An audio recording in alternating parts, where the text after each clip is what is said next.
Good morning, everyone. Just to introduce myself, my name's Councillor Louise Brown. I'm Vice Chair, but will be chairing the meeting of adults. Apologies for starting slightly late. If we could go round and introduce ourselves, thank you. Hazel Eilert, Scrutiny Manager. Nicola Perry, Democratic Services.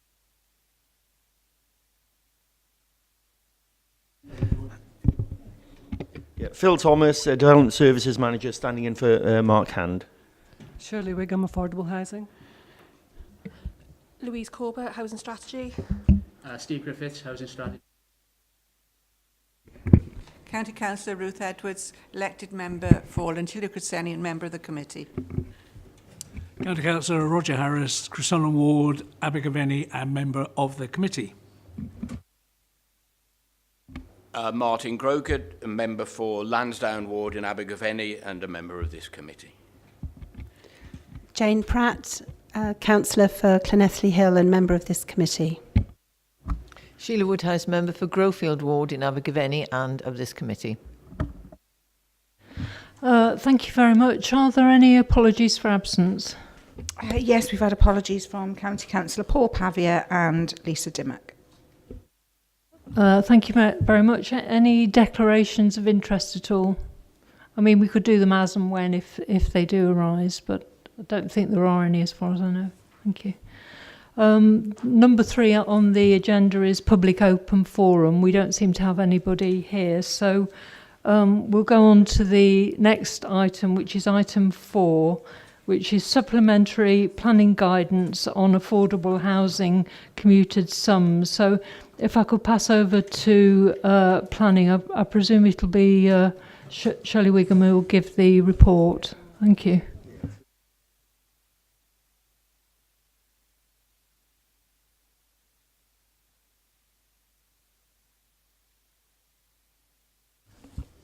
Sorry, would you like to tell us about the report?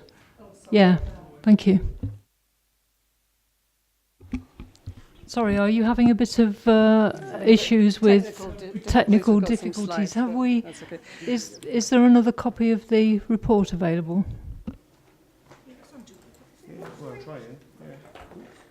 We decided to update the supplementary planning guidance because we weren't being very successful in achieving the commuted sums on single dwellings. When we were asking between 25 and 30,000, each one was generating a viability appraisal, and then that viability appraisal was showing that they weren't viable. So we thought if we ask for less and make it more difficult for them to have a viability appraisal, strengthen the fact that they should really be taking that into consideration before they buy the land, which the single dwelling people weren't doing, I don't think. So we've strengthened that part of the report. And we've changed the way that we calculate the small commuted sums. Larger sites where there might be a commuted sum, such as OAP stuff like McCarthy and Stone, that would still remain the old way of doing it so that we would get a larger amount. And I'll go through the changes once we get this. Yeah, I'm going to have to email it to the members. All right, okay. Well, first of all, because we were updating it, we just updated all the house price and earnings data and the new planning policy Wales. And the main changes in all of the different developments of 5 or more dwellings and developments under 5 dwellings, we've strengthened the part where it says that applicants are expected to have considered the full cost of development, including the required planning obligations and any abnormal costs when negotiating the land purchase. That's what they haven't been doing up until now. They've been paying 180,000 has been coming across committee lately, and they haven't been taking into consideration that we are asking for a commuted sum. So I have done a thing for our planning officers who are on the planning desk, that they do bring that to their attention when they phone up to say that they are coming in with a single plot. We've exempted single barn conversions because they're never viable. Very high build costs when you're doing a barn. But if it's more than one, then we will be asking for a commuted sum. We've done the same with commercial conversions. we're exempting 1 to 4 dwellings because we really want these flats above shops to come forward, and they're never viable. And listed buildings 1 to 4, we're also exempting those. Anything over the 4, then we will be calculating a commuted sum. I've sent the members the slides that we were going to show you. Another bit that we've changed slightly was the bit that explains the SEH 11 60% affordable housing. It was a bit. The wording wasn't very clear, and people didn't know whether that would be 60% or 35% in some instances. So we've made it clear that it's only the allocated sites that are 60% affordable housing, and any other sites will be 35 as the normal. So we just made the wording a bit clearer so that people would understand what we were asking for. Again, it's just the barn conversions, the commercial and the listed building. In each different part of the policy, we have changed that. I think that's the same again. Minor villages, that's the same. Open countryside, well, it is just conversions. So again, single barns will be exempt, and listed buildings 1 to 4 will be exempt. The calculation, we've changed the way that, because we use a toolkit at the moment, so we've changed it so that each planning officer will be able to do it, because it's a very simple calculation. We've based it on the SIL rates. We've done that because we have to base it on something, and we did a lot of work to come up with the SIL rates. So we've used those, and it's simply going to be the measurement of the dwelling times the SIL rate for that area times 58%, which the 58% is the amount that the developer would be funding were the unit to be on site. The other calculations, if it's a larger site, we're going to use the same method as the toolkit, but we're not going to use the toolkit because that's not been updated, and they're so infrequent, those sites, that it wouldn't be worth paying every year to have the toolkit updated. But we're using that formula, so Louise will just look at what house prices are at the time that comes forward and do the calculation. So that's it, if there's any questions. Sorry, we haven't been able to look at the slides because it's being scanned, so that's caused a bit of an issue. Right. I mean, do we want to show the slides on the screen at all? Yeah. Oh, didn't it? We usually do it for planning. Yeah.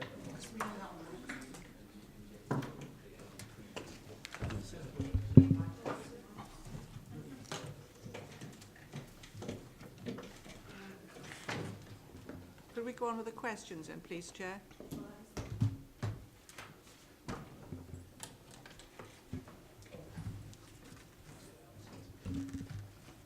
Chair, could we go on with the questions? I just wondered whether or not on planning you wanted us to look at this one first before we put questions, because obviously you're going through. Is this part of the same presentation? It is. Yes, I mean, it is. It's a I think supplementary probably planning guidance. questions will be better afterwards then, if that's all right, Councillor Edwards. Thank you. They've got the slides now, so it's okay.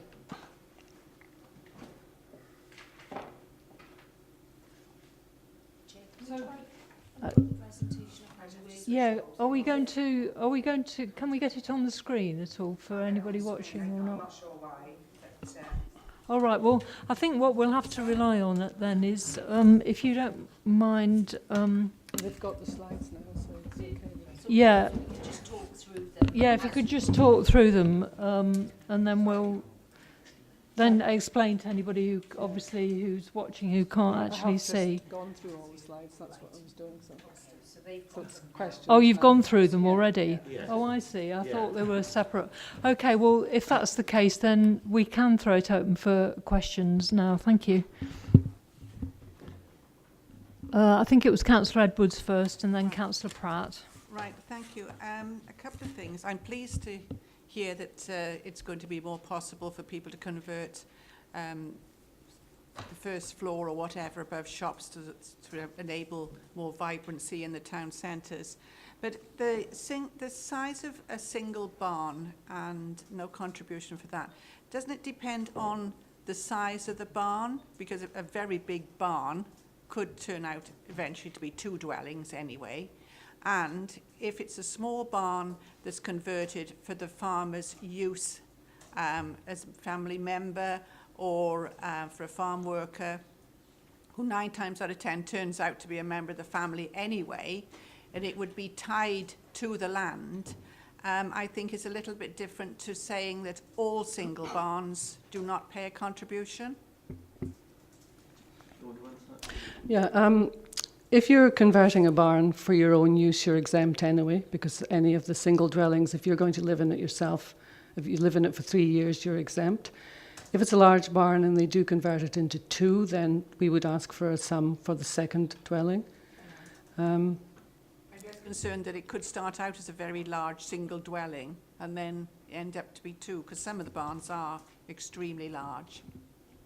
Well, that would be an additional 1. If they did that, they'd have to come back for planning permission, wouldn't they, Phil? Yeah. And that would be 1 additional. So we would do a commuted sum for that. Right, thank you, Shirley. Councillor Pratt. I think and just to add to that, a farm, your rural enterprise dwelling really wouldn't be caught by this, because it's those are to benefit the community, the wider community. Because as you know, that occupancy condition means that if it's not available then for a farm worker or retired farm worker or the dependents, it then becomes an affordable housing unit. So we wouldn't apply this sort of advice to that sort of dwelling anyway, because again, if it is a conversion, the build costs would be such that it's not going to be viable to apply this anyway. But because of the community benefits arising from a rural enterprise dwelling and the one-offs that those are, we wouldn't apply this. This is for speculative sort of stuff where they're looking to normally make a profit, certainly for 2 or more units, conversions. Sorry, Councillor Pratt. Thank you. I really need a bit more clarification on this. I mean, I actually am not, because I'm in the Brecon Beacons Park, my ward is totally in the Brecon Beacons Park. I have to say there are some very, very expensive properties in my ward that have been converted into, single dwelling barns. And I just, am I reading this right, that if somebody, a developer, bought a barn and did it up and sold it for 800,000, that they're exempt from paying a financial contribution? Have I understanding this correctly? Yes, that's correct. A single barn is exempt. Thank you. I don't see the wisdom in that at all. I mean, some of these properties are very expensive, high-end properties, and I think that people developing properties in this way should pay a contribution. That's my personal feeling. Yeah, the reason we did it is that we have had a lot of barn conversions come through, and all of the single ones have been unviable when run through the viability toolkit, because the build costs are very high when you're converting a barn. That's why we have taken this step. Yeah, I think I'd like to add a point there. I mean, I know that there's a single barn in my ward, and I looked at the calculations, and there was a profit on that, and I can't see any reason why single barns should be exempt, particularly if you're talking about high property areas. And we've just heard that it's to do with speculative development, and the idea of that is to make a profit. So I really don't think that these are the type of properties that we should really be having a policy on to exempt. I appreciate that a number of them might have viability concerns, but I can't see why we can't do that calculation anyway to find out if that's the case or not. So, I do have some qualms about this particular policy. Councillor Harris. Thank you, Chair.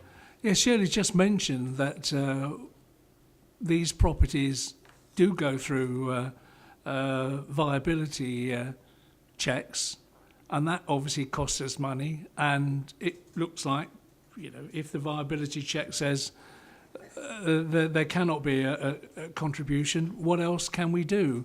The other question I'd like to ask is, how many properties per year on average are we talking about?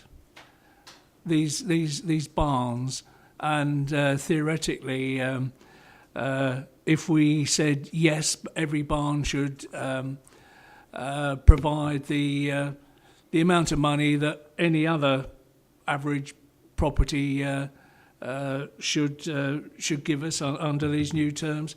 Again, how much money are we talking about? It's cost, whatever it is, analysis that I'm thinking about. Cost benefit analysis. We haven't got that figure to hand, I'm afraid, but on average you probably get about. I'm just from experience, you probably get around 40 barn conversions a year, I would have thought. Some of them are small, some of them aren't. But the point we're trying to make, it takes an inordinate amount of the time of the officers to actually go through those, and the outcome of virtually all of them is that they're not viable to provide an affordable housing contribution. They're profitable to an extent for the developer, and they're entitled to take 20% profit, which is what the model suggests, which is why they come forward.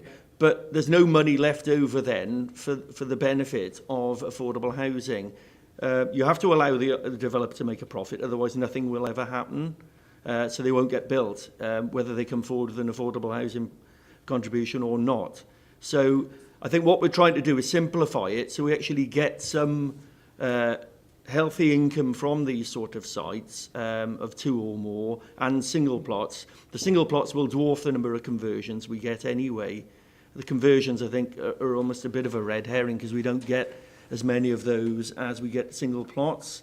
So the real income, I think, is going to come from the plots that we're talking about and the larger schemes. Those are the ones that make a real significant difference to the affordable housing for our county. So we're trying to simplify it because it is an awful amount of waste for officers to work this out with no real benefit at the end of it for the smaller sites. Thank you, Chair. That's what I was trying to draw out. Yeah, can I... Sorry, did you want to say something, Shirley? Yeah. And then Councillor Edwards afterwards. Thank you.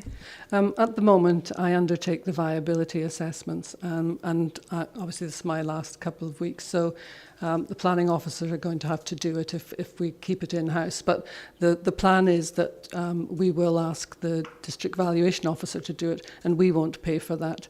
The applicant will pay for that. So if members were minded to keep single conversions in, we could do a calculation which the planning officer would do, but they would have to pay for the district valuation officer to undertake the viability assessment.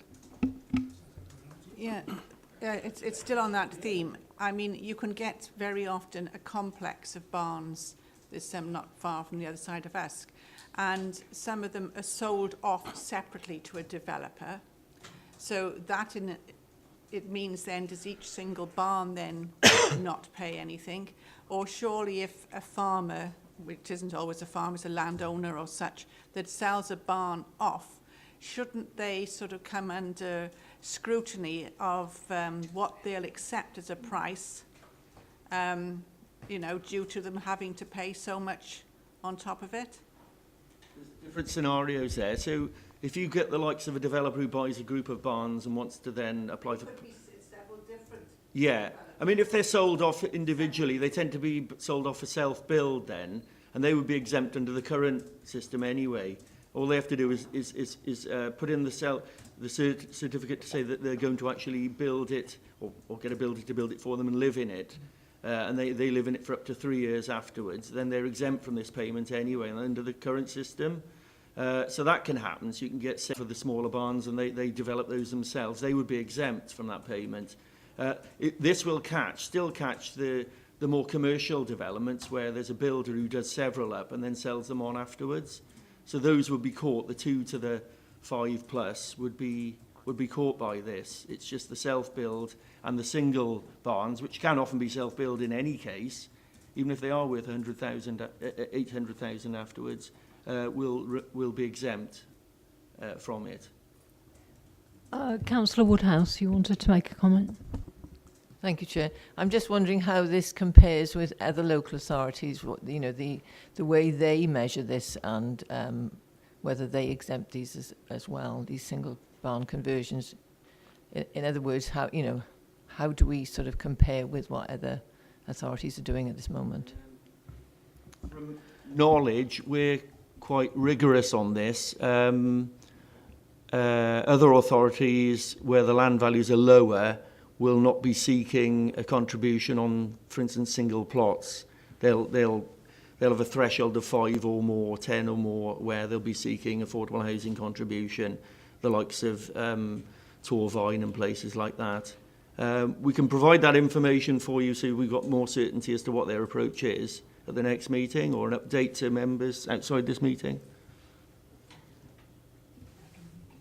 Yeah, I think... Do you want, sorry.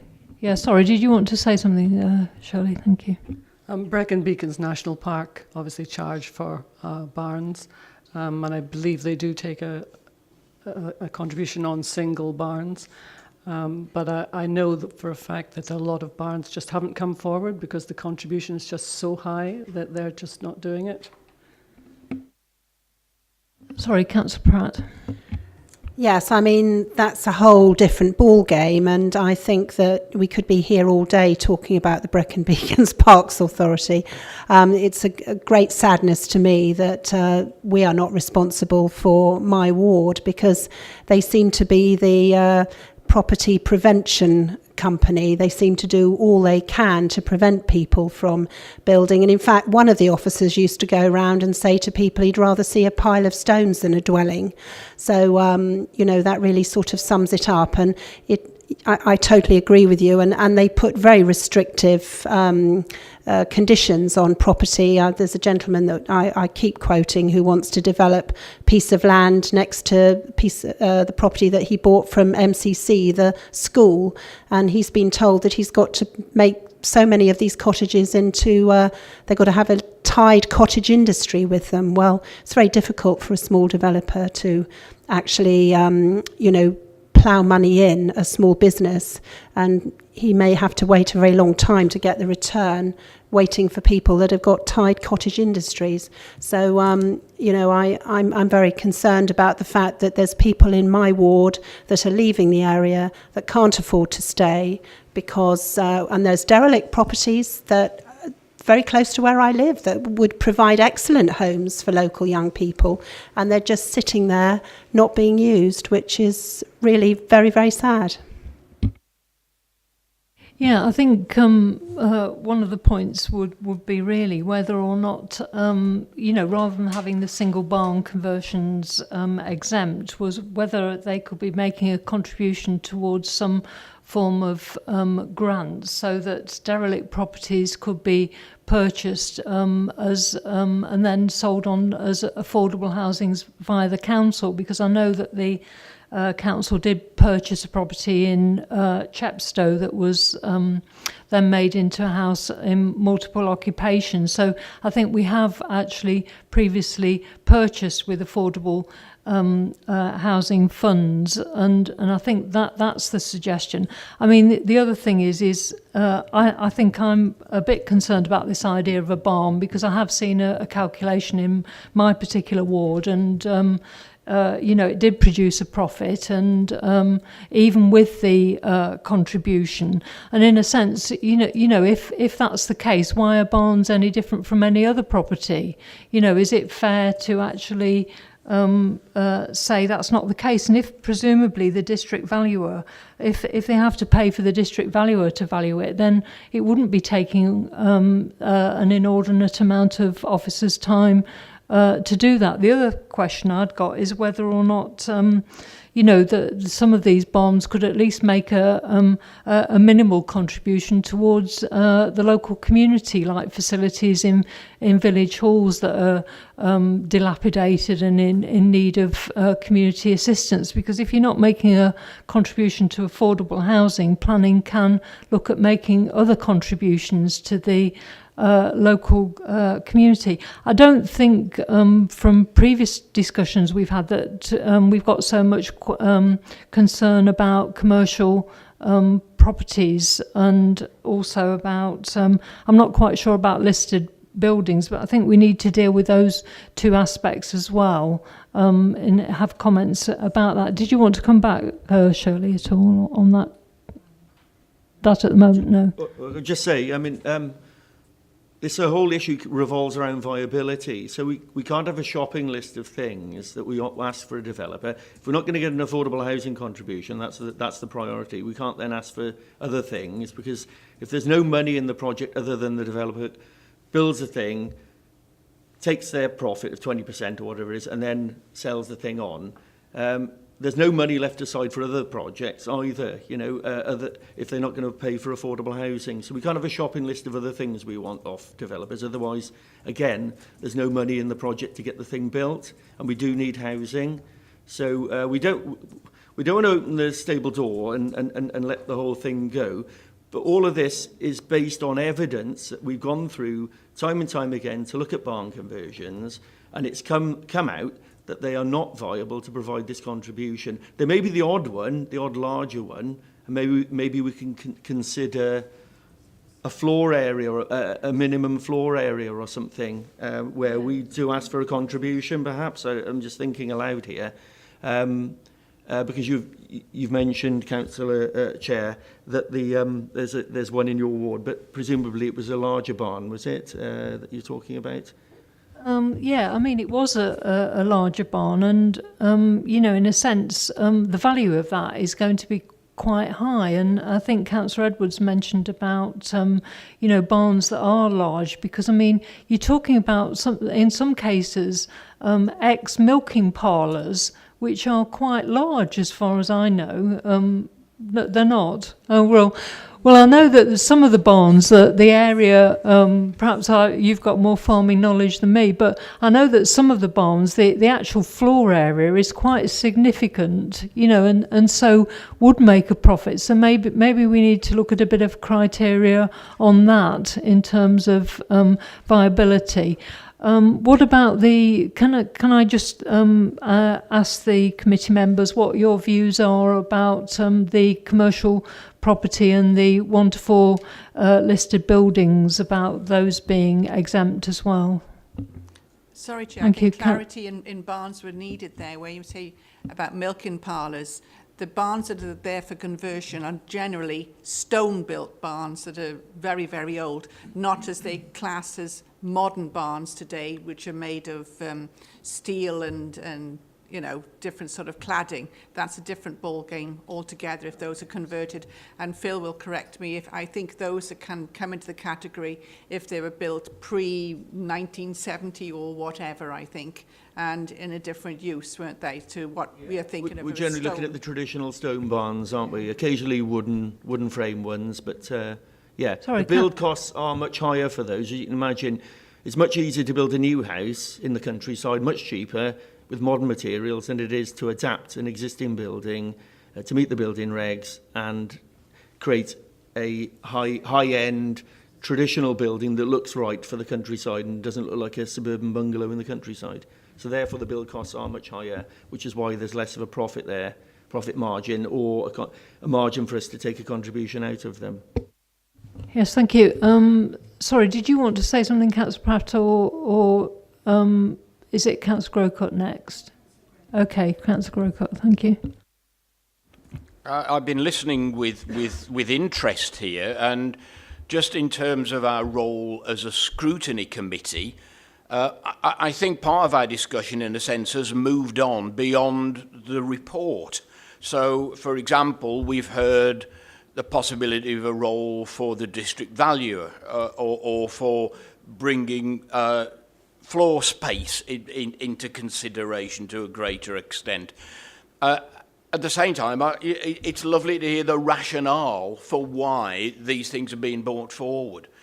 And I think in terms of scrutiny, this committee might do something quite valuable in suggesting that while we might accept this report, at the same time, when it goes to Cabinet, that there is very specific consideration given to these two areas in particular, because I think we're hearing officers beginning to say, well, there's an alternative here. We might consider a greater role in future for the district auditor, or more consideration given to floor space.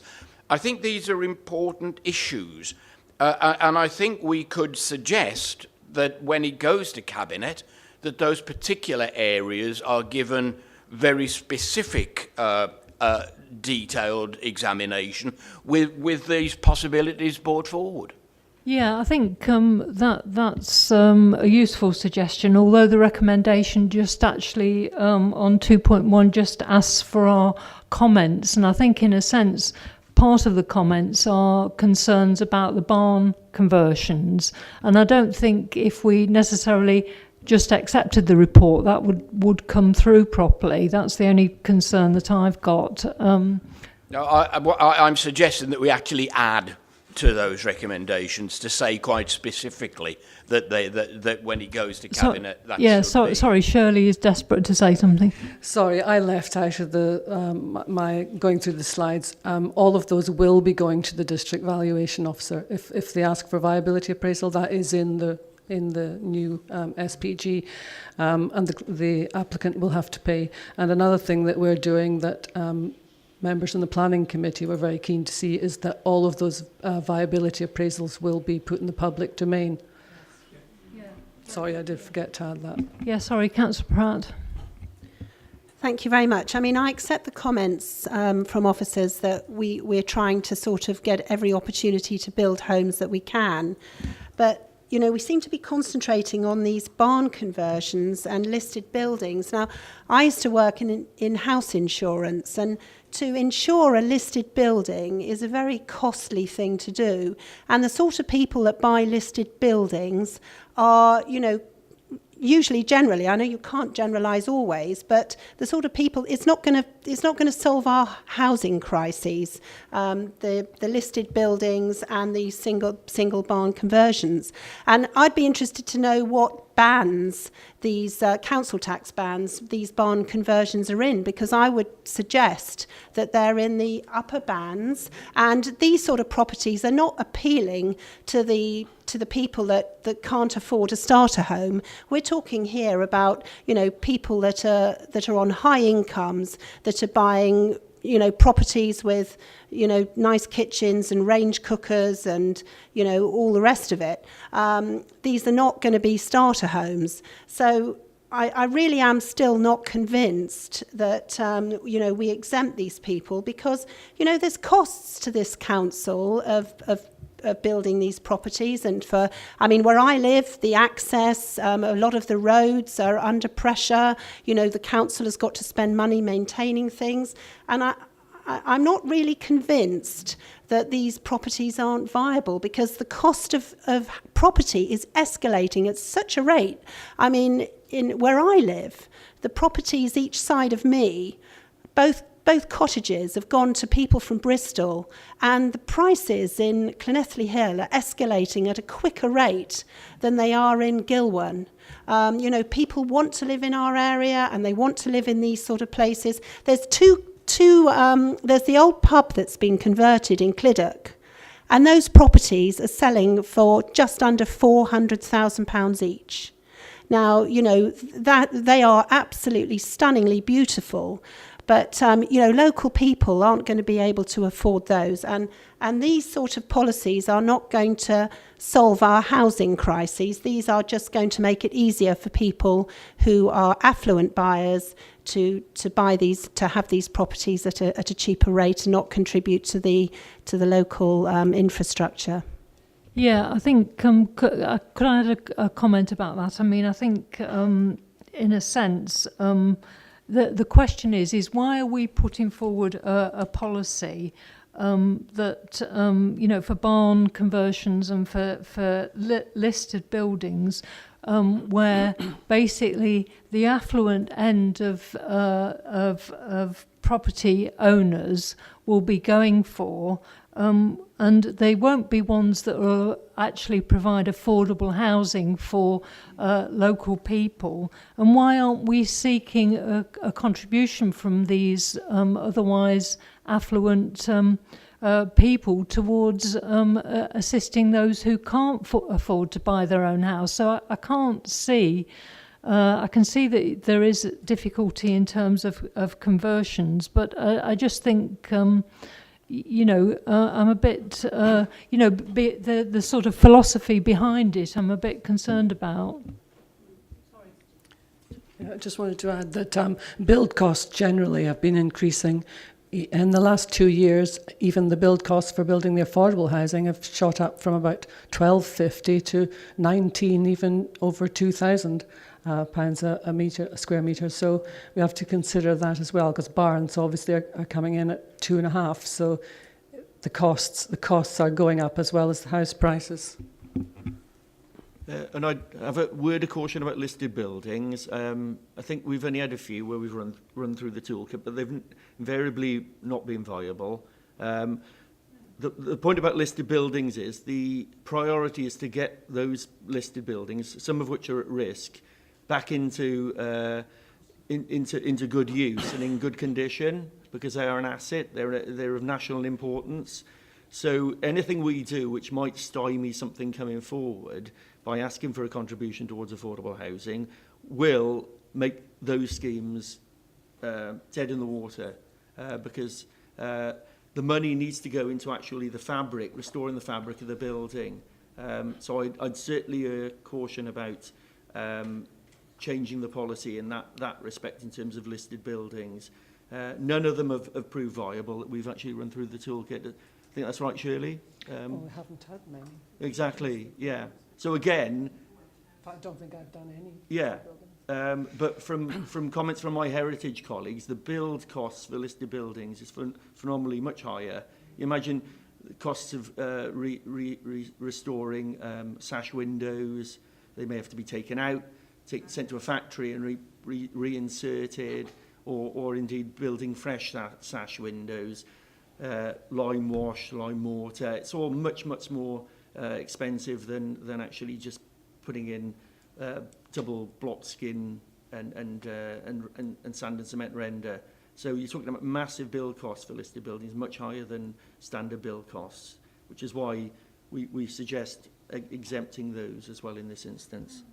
I think as far as we've got with this discussion, and I'll turn back to the members just to make sure I think we're getting the right perspective on this, is that we're not concerned necessarily, in view of the explanation we've just been given, and correct me if I'm wrong, about listed buildings or the conversion of shops, to flats above, because I think that could provide an affordable housing element. But I think the main concern is about barns, and really, I suppose in summary, whether we could actually do some sort of metre square and toughen it up a little bit. So these big barn conversions that have got a good viability, we're not missing out on those, and that would actually cut down the number of schemes that you have to look at if you can come up with a more valid criteria. Is that possible at all? Sorry, would you? Yeah. Okay, so I've got Councillor Harris, then Councillor Pratt. Thank you, Chair. Let's see where I should start. I'm concerned that the district auditor will be coming in a bigger way than that department has in the past, and there is one particular development in Abergavenny where the district auditor deemed that affordable housing contributions were not viable, to the tune of us missing out on £500,000 on Section 106 money. I'm not going to mention any names here, but that was a total disgrace, and I can't think where the district auditor came with on that one. But I noticed we're hanging up on barn conversions, of which there aren't many, we know coming through, and which we've been told that every single one that's been looked at so far on the criteria that we use is non-viable, and the same with listed building consent. You know, we have got sensible officers here that are looking at these things, and they're telling us we're wasting money basically if we keep pursuing trying to get blood out of a stone. I think we have to listen to them. That's the whole point of employing officers.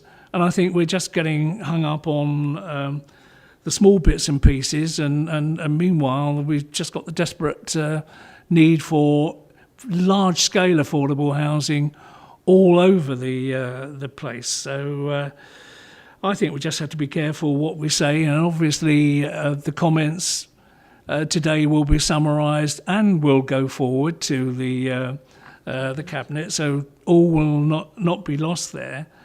But from what I can see here, and from what I know of 15 years on the Planning Committee, I can just endorse what I've got before me. Thank you, Chair. Thank you. Councillor Pratt, did you want to say something?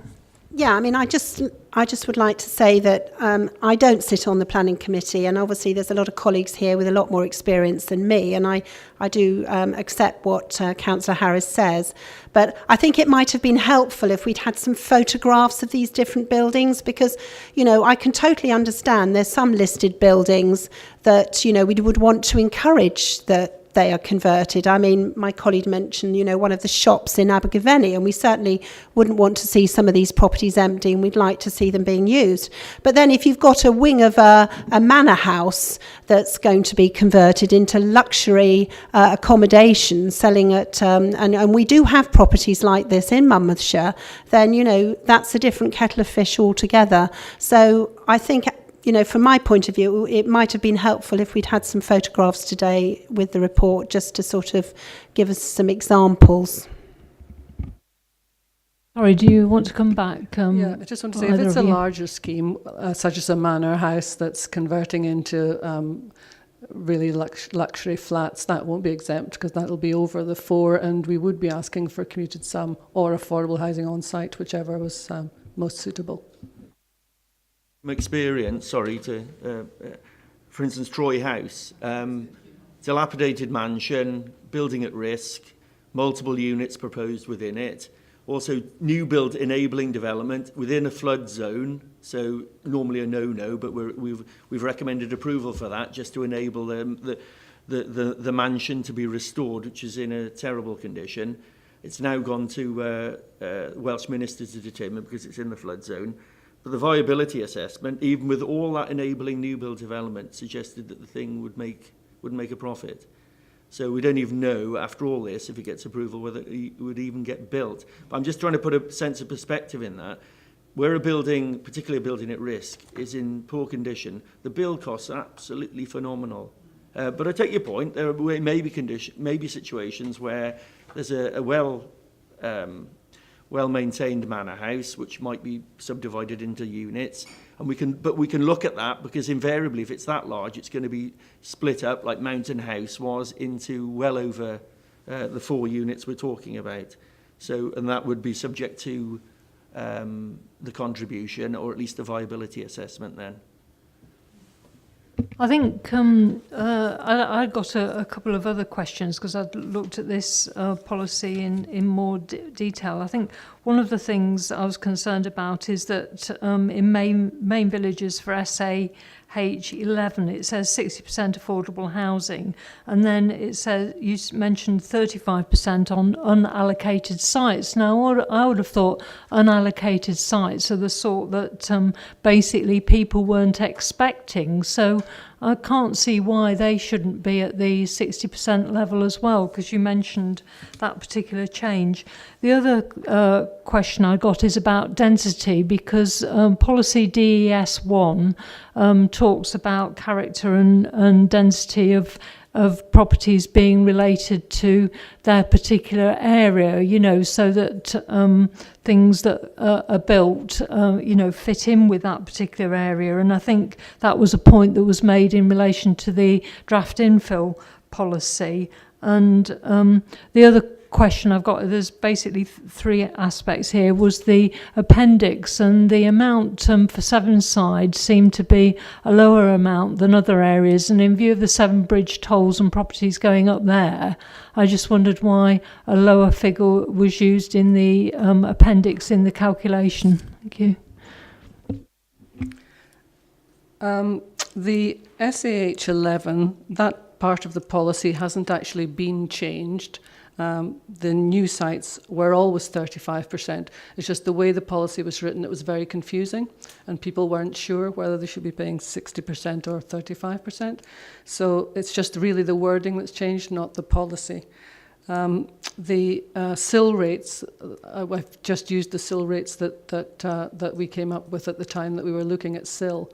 I don't know if we can revisit that or not.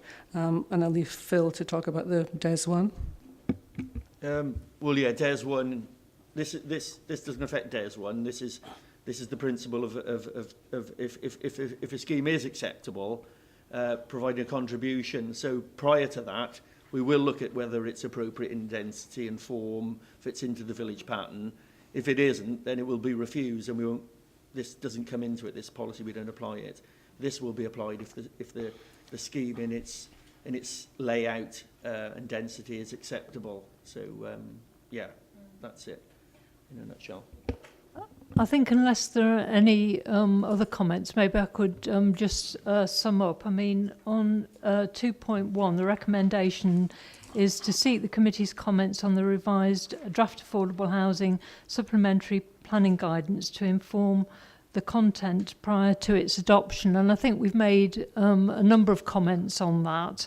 I think I'd like to thank Shirley for all of her work, and we very much appreciate the work that you do, and I'm sure that there are good reasons for this policy coming forward. I think the main area that we are a bit concerned about, and we would like to have reconsidered, is about single barns, and whether, for these larger conversions, that the viability of those could be assessed. I mean, is that a fair summary of what we've agreed, or is it? Sorry, is there something you wanted to add, Councillor Edwards? I think it's the size of the barns. I think perhaps, it's very different converting a small barn for a single family to a much bigger one that could still be just one family.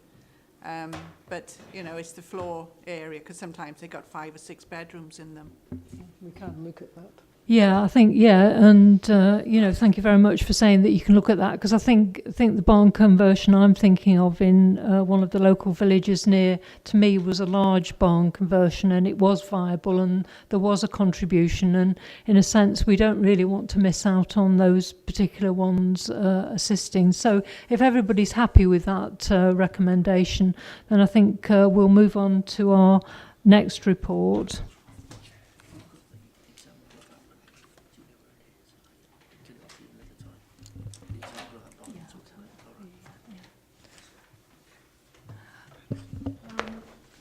So we're on to the item 5, which is about the heating eco policy.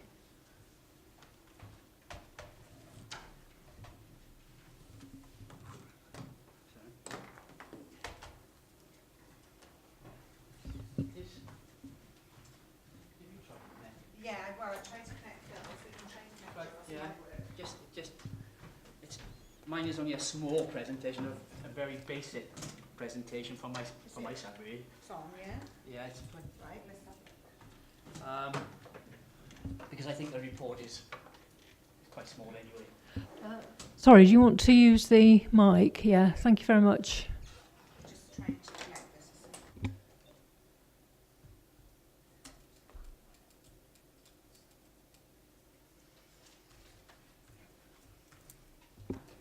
Is it on duplicate? I am looking at something. Yes, you're on. Right. I know that. It's progress. Oh, that's me. That's not actually what. No, that's because Click on there. that's because it's, Fred. I see your hand. Yeah. that is me, I think, but it's on the other screen. Yeah, so we're going to be looking at the Monmouthshire EcoFlex statement of intent, and we're just having a few technical issues at the moment.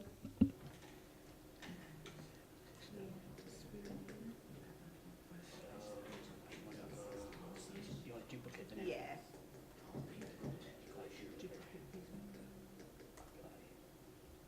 Yeah, there we are. Thank you. Phil, one there. Well done, Nick. Glad you're back. Phil.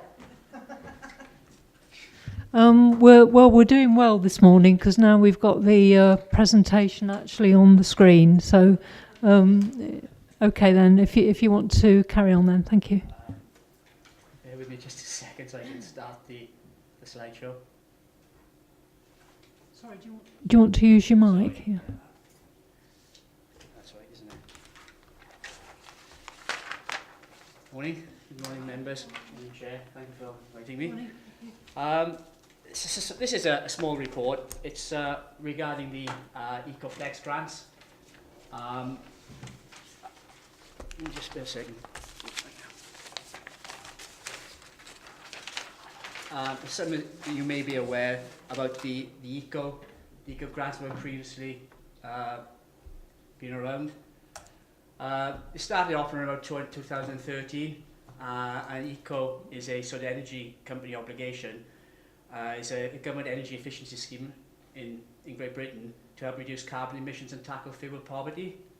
The scheme began in around about 2013, and since then it's sort of changed slightly. And since last October, a new scheme was introduced called EcoFlex. Now, under ECO, what that basically means was that medium and larger energy suppliers would fund the installation of energy efficiency measures to reduce fuel poverty or carbon emissions. Now, also that these schemes were available to owner-occupiers and private rented tenants. But to qualify for ECO, you had to be on a benefit, a qualifying benefit. Now that caused a problem in reality, was that at least 20% of households who were in desperate need of these measures were in fuel poverty, didn't qualify for the benefits. I've just put in up there as well a little bit about fuel poverty and what it means basically. But so in 2008 or 2017, 2018, the solution was then was that they would give some flexibility then to the ECO, to the grant scheme. Now that flexibility, basically it allows to target those 20% who are in fuel poverty but previously couldn't get the ECO measures. Basically it's giving that flexibility now that's been built in is allowing local authorities to set their own criteria outside the qualifying benefits to allow more people to come in to be able to access the measures. But although they can set their own criteria, they are quite limited or in what how far they can go with that criteria, and they basically got to fulfill three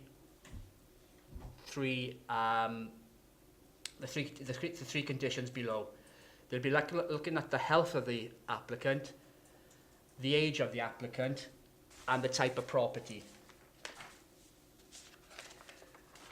And there's a little bit, so as it says there, health can be a major factor in assessing how much heat is required in your home. So that would allow, so we can build into our criteria that we would be looking at certain conditions and helping those households that have those conditions. Again, we know that we could set a requirement around age if we wanted to, because age again increasing with age, you need more fuel, more heat in the property. And we're also looking then at, as we know, that some of the EPC ratings, if they fall at an F or G, they will qualify because that requires more energy to pump into the property to keep the same quality of heat, basically, and warmth.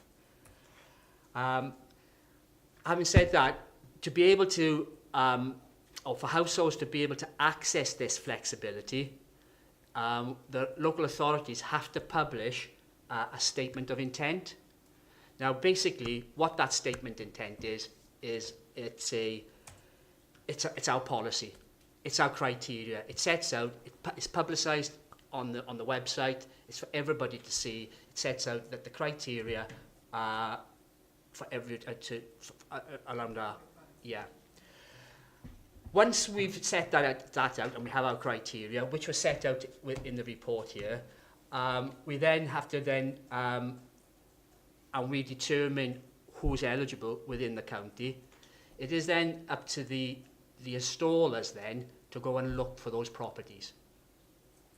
And then once they find the property, we then have to write then a written declaration on whether that property and that household is entitled to the measures.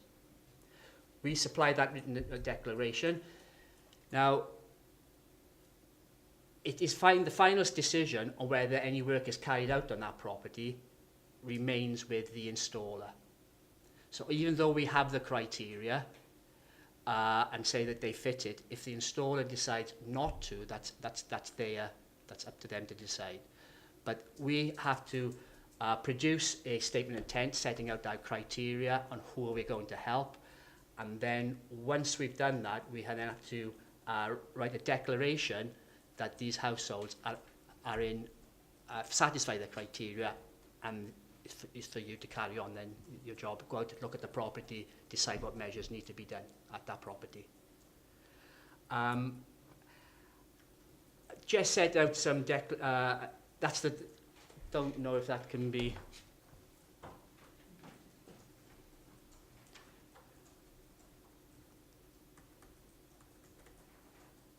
No, it's not going to. That sets out what the declaration that we have to do to complete and send out to the installers.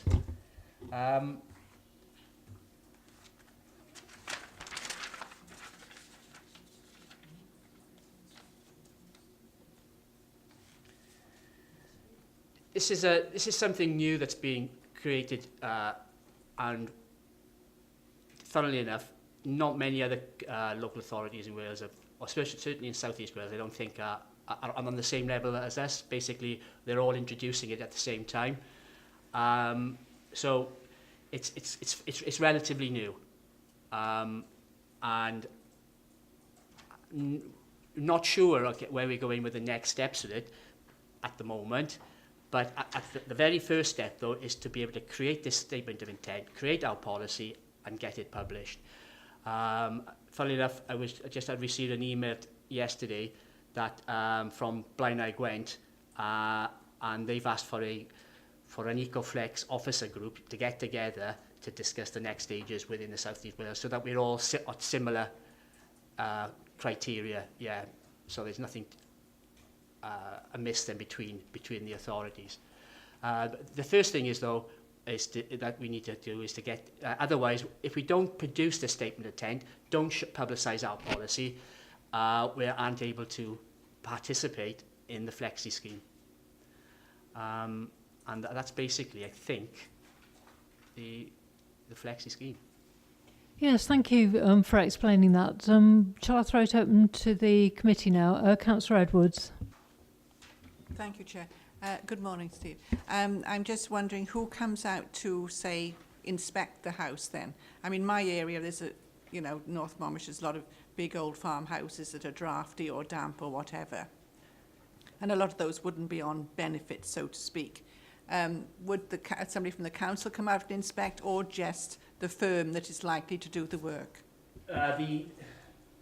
Inspect the properties would be the installer that does the measures. To determine whether that household is eligible, that would be ourselves. Oh, right. Thank you. Any other questions? Councillor Harris, did you want to say something? It's not a question, Chair. It's basically, it's obviously a good system for us to be endorsing.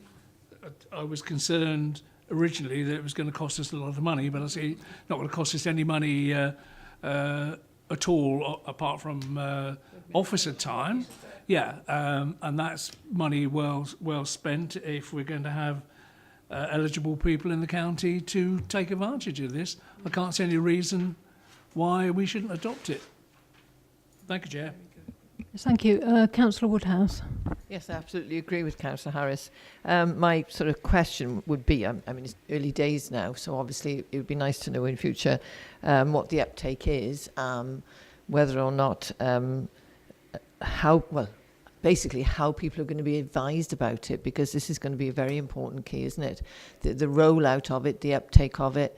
I'm really pleased to hear that you're going to be talking to other authorities, and I think that is something where you can all, rather than try and reinvent the wheel, you can all get together and make this work, you know, for the whole, you know, of the area. I think it's very, very important. And yes, there's an awful lot of information here, but I think there's an awful lot to be learned. So please, keep us up to date. This is new, you know, Yeah. and we're at the beginning of our journey. A lot of other authorities locally are at the beginning of the journey as well. So that we would be looking at sort of formulating best practice. With regards to take-up, this would be promoted in places with in doctor surgeries, dentist surgeries, public libraries. We would be looking to you then have the installers as well looking and identifying properties as well, because obviously they have the work, so it's like a self-generating. They can go out, they look to see if there's eligible properties in the beginning. They look to see if we have the statement of intent and our policy, that so we can participate, and then they would then probably leaflet and fly as well into the houses, and then hopefully they would come then and approach the council. Can I just come back on that, just to say that I think it would be useful to send this out to all community councils and councillors. And I mean, it's very difficult communicating things, especially something new like this, but the more widely we can all help you with that, you know, the better, really. Yeah, we would. Sorry, we'd be looking at organisations like Care Repair as well. They'll be aware of what's happening as well. So they actually, and then internal departments as well. You know, social services who go out to properties. So there'll be a one-stop shops, sort of an awareness around it. So when people approach or go into properties, they might think, oh, cold, damp, you know what I mean? And then think, this is something that maybe would benefit from an EcoFlex type measure. Yeah, thank you. I think Councillor Edwards and then Councillor Harris. You put your hand up more or less the same time, so I'll leave it to you, and then Councillor Pratt. Right, thank you, Chair. Yes, I'm more concerned, as you say, if you're not on benefits, you're one of the criteria. So those people who aren't going to be perhaps so aware. But is it something similar to what we had quite a few years ago, where you applied for a grant and they insulated the roofs of, you know, properties and that sort of thing, or they did is it cavity wall things, didn't they? So, but that, I believe that people applied to the council for that sort of thing. I'm not sure. But this is taking that part out of the scenario, and it's going directly to a firm that's going to come and do it after they come and look at the property and see whether that is the best option. Yes, I can't. Historically, I don't know is the answer to that, because I never worked in this area historically. With regards to this scheme, the companies that do the installation will have to be licensed and registered by the installers, not the installers, the energy companies. Yeah, so there's not any Tom, Dick, or Harry company limited can do the work. They just go off and buy rolls and rolls of insulation. No, the work will have to come through the criteria, and through a registered or licensed installer. Yeah, so Councillor Harris and then Councillor Pratt. Thank you, Chair. My question's just been answered. With looking at this, it's a licence for scammers if we're not careful. And Steve just answered it. You know, the people doing the installation have to be registered and kosher. Let's put it that way. And it's important that information is highlighted as much as possible, because the sort of there's an element of people in here that are vulnerable, and you know, we need to make sure that they're properly looked after. Sorry, Councillor Pratt now. Thank you. Thank you very much. I welcome this, and I agree with all the comments that have been made. And, you know, if we can get people out of fuel poverty, that's got to be a really good thing. I'm interested to know what your thoughts are, because really all of these technologies are really getting a bit behind the times. And at the moment, we're hearing all about, you know, becoming zero carbon. I think the government has said 80% by 2050. And we've got other pressure groups that want to see things happen a lot more quickly. And I was listening to a very interesting discussion on Radio 4 this morning. I don't know whether anybody else heard it, about passive houses and the fact that these homes can actually, the boiler is the equivalent size of a fridge motor. And you've got a situation where if you've got a passive house, and I've actually got a friend who lives in one, that you're almost got zero bills, which is absolutely incredible. And on the radio this morning, they said that the cost of building a passive house is only 15 to 20% greater than building a standard house. And I just wondered if you know where the Welsh Government are on, you know, building passive houses, because obviously this is the way forward. These houses are going to actually be very cheap to run, and also they're not going to make an impact on the environment. So I'd just like to know what if you've got any information on these passive houses and where the Welsh Government are with it. Yeah, if you could come back on that, thank you. Unfortunately, I don't, but my colleagues earlier on may have, so I can chase up with Shirley and Louise, and they may have a better idea. Yeah, I think looking at the policy, I mean, I think everybody agrees that it's a very positive step forward, particularly to cover those of not on benefits but on low income who need help. And I think that basically the recommendations in this are to consider the benefits of the council participating in it and to comment on the proposals. I think one of the questions I've got is that listening to your initial talk, there's a statement of intent. Does that have to be approved by the energy companies, or do we just do that? And the other question is that you mentioned about we sort out the criteria, but how do the installers decide whether or not they will, you know, implement the recommendation in terms of doing something? And are we going to monitor whether they implement 100% or not? Do you understand my question? I think I do. Yeah. I'll answer the first question. I'll answer the first part first. Yeah. The statement intent follows a template, and that has to be signed off by a senior figure within the council, and that then has to be published on the website. So installers will be looking to see whether, and the energy companies are looking to see whether we have that available. First, is that, if I answered the first part of your question now?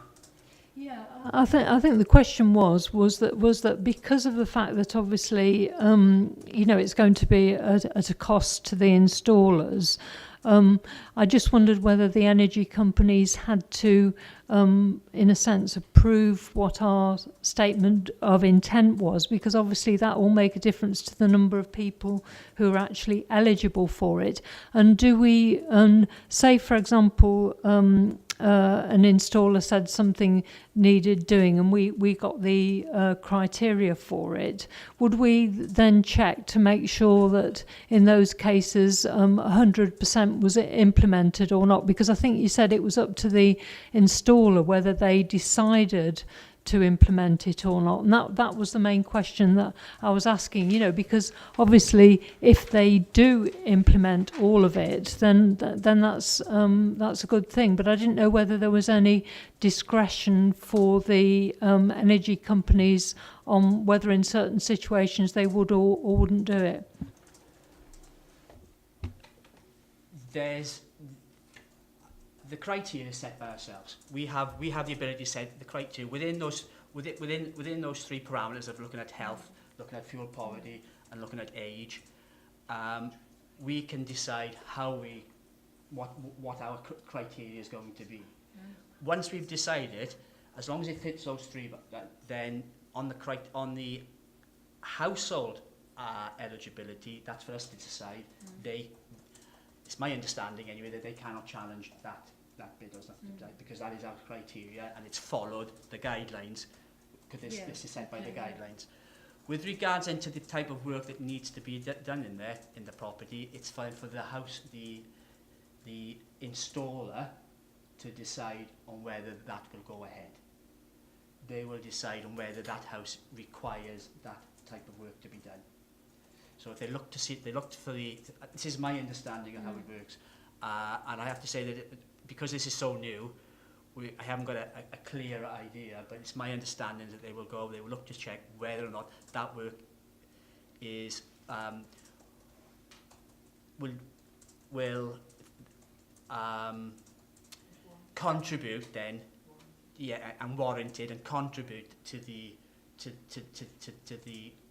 overall efficiency of that property, and produce a benefit for that for the household. Yeah. That's for they to say. They will decide at the end of the day.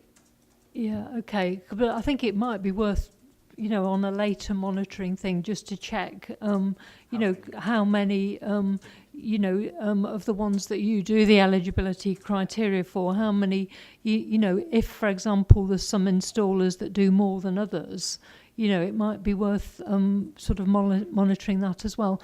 Councillor Edwards, you wanted to say something? Thank you. As you're saying, they have to be registered. You've got the Jones firm, the Williams firm. If the Jones firm say, well, no, we are not going to do it, or only do a certain amount, can you challenge that supplier of what they want to do and go with somebody else? And they might agree to do it.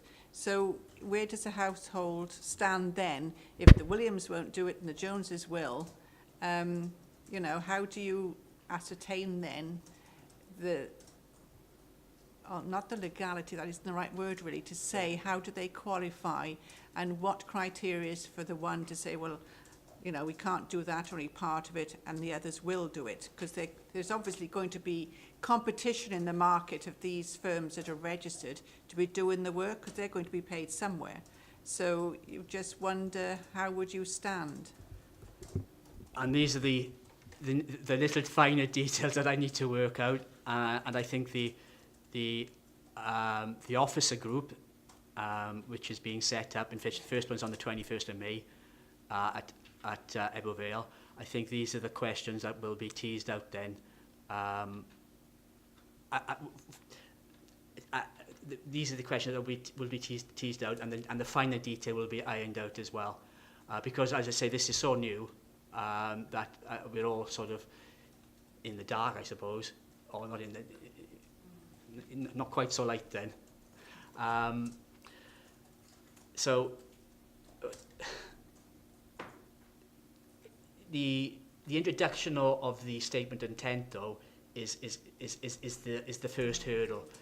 Yeah. Without that, the finer detail is irrelevant really. There's no cost to the authority, and there are safeguards towards the household in terms of they have to be registered or licensed, the installers. I believe the work, and I have to say I believe that certain works are audited by the energy efficiency companies as well. So they have it's not the energy efficiency company, sorry, the energy companies.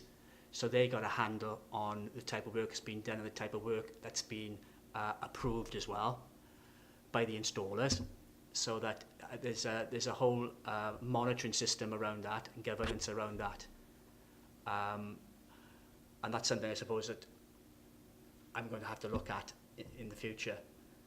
But the first step is, at the moment, is to get the intent out there, get our policy, get our criteria. Are we happy with the criteria as it stands? And get it published, and then we can move forward then from there. As I say, and hopefully we won't be so much, or I won't be so much in the dark when I speak then and talk to other colleagues in other authorities on how they're doing it as well. Yeah, thank you for that. I mean, I presume that the energy companies get some sort of grant to assist them in this, or there's some sort of scheme, or does it come out of their profits? Is that how it operates, or?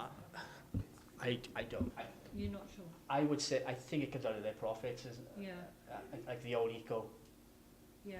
And the energy company, yes, Yeah. it comes out of their profits, they pay, Right. on the basis that they have to lower the carbon emission. Yeah.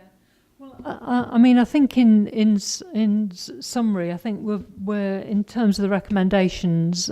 Just check with the members you're happy with this. I think basically we're very supportive of this, and we want to go forward with this statement of intent. And one of the points that has been made is about the communication of this, and suggestions have been made about that. I mean, I think I'm not quite clear. What was the suggestion that you made, Councillor Woodhouse, on the communication point? I think it was something you. Yeah, town and community councils, but also I was thinking about voluntary organisations like Gavo and Age UK and Action Against Poverty type of organisations where this type of thing would be. So I think just to add to the recommendations, we'd say that we'd like consideration to be given with partners in Gwent about how this is communicated and how the best method of communication is put forward. I think that would be a good idea. And then I wonder whether it would be worth having a further report on this when we know more about how the system is operating in practice. What would you suggest in terms of coming back to us? How long a period would you think was reasonable? Oh wow, I haven't thought. 6 months? 6 months? Yeah. After your group has got together. Yeah. Well, if you can come back, should we say 6 to 12 months or something like that? Would that be reasonable? Because obviously you don't know how long it's going to take to coordinate with other authorities, do you? No, let's say 12 then. 12 months. Yeah, okay. I think hopefully we'll have a bit more of the figures about how well the installers are doing and things like that. I mean, we wouldn't expect you to name companies, but you could, in terms of, company A and these are our eligibility criteria, and, it'd be useful to look at that sort of thing. Okay, thank you. So if we can move on. And thank you very much for giving that report from Stephen Griffiths. Thank you. So the next one we're looking at is to confirm the minutes of the previous meeting on the 29th of January. There is a slight amendment. I think there was no mention of who was chairing it, so if that could be, or vice chair, if that. Sorry, Councillor Harris, did you say something? Oh yes, it's a bit odd where the also in attendance county councillors on that page. Maybe that needs a slight amendment. Is there anything else in the minutes, or are you happy with the minutes as put forward? Right, okay, so somebody wants to put forward and second it, yeah? Okay then, thank you. I think we'll move on now to the next item, which is the Forward Work programme and the Council and Cabinet Forward Work programme. If I can come over to Hazel for that, thank you. Thanks, Chair. Just for members to note, I mean, obviously you met yesterday to sort of scrutinise hospital service provision for Monmouthshire, and then you've had your meeting today. So yesterday was a special, so you've certainly done quite a lot of work this month. Your next meeting, therefore, regular scheduled meeting, isn't until the 18th of June, and we've got some items sort of to be confirmed there for the next meeting.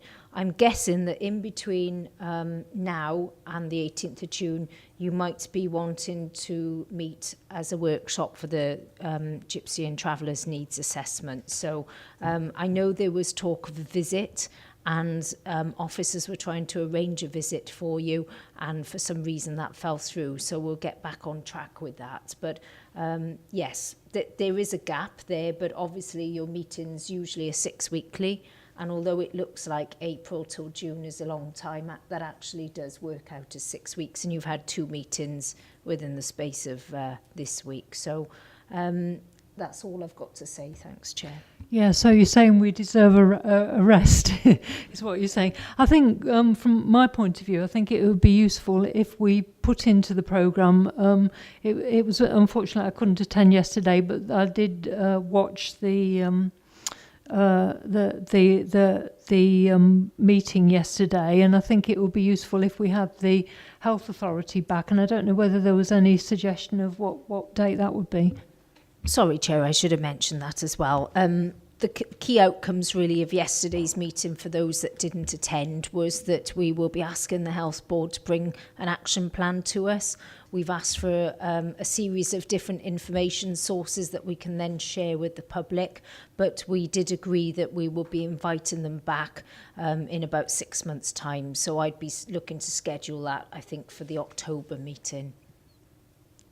Okay. It's fine, thank you. I think Councillor Grucott and then Councillor Harris, and was it then Councillor Pratt? Did you? No? Okay, thank you.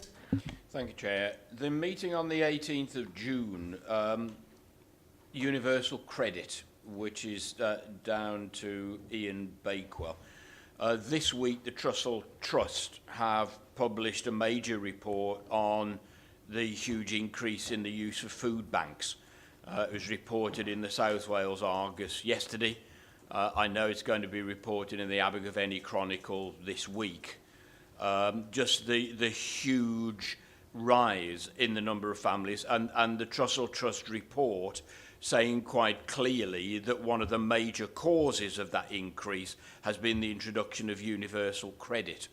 I wonder if it would be possible to widen out that discussion. Ian will obviously be bringing the sort of the council view of the impact of universal credit.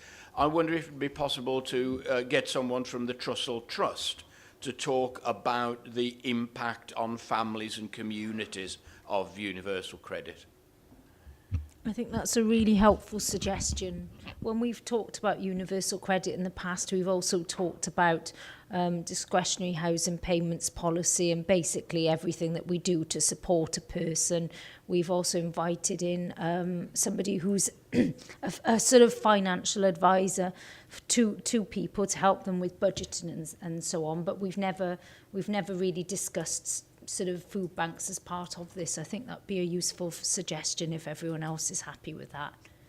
Yeah, I think that would be a good idea. I mean, I don't know, in the Chepstow area, the Churches Together do a food bank, and I think it varies according to different areas. I don't know whether the Trussell Trust is based in the Abergavenny area, is it, or is it in general? I think it is, isn't it? I think the Trussell Trust is the overarching national organisation that then local organisations. It's the same in Abergavenny. It's one of the churches in Abergavenny that actually administers it. But the Trussell Trust is the overarching organisation across the whole of the country. Yeah, so if we could ask if the Trussell Trust come, that they cover, you know, the north and south areas of Monmouthshire, it would be helpful if they could do that, if that's all right. Sorry, did you want to say something, Councillor Pratt? No? Oh, Councillor Harris. Thank you, Chair. It's from yesterday. I asked the board if they could feed back urgently some publishable information for my newsletter. I don't know if Hazel's received anything yet from them. No, not overnight. What we'll do is we've got the conclusions that the chair drew from yesterday's meeting. One of those actions is that we've asked them to produce that information. I'll be sending those actions to them straight away, and we will watch this space. I'll make it up for my newsletter. Right, moving on. Is there anything else in that particular thing, or do we want to have a quick look at the cabinet reports, and if there's anything in that is relevant to our particular area?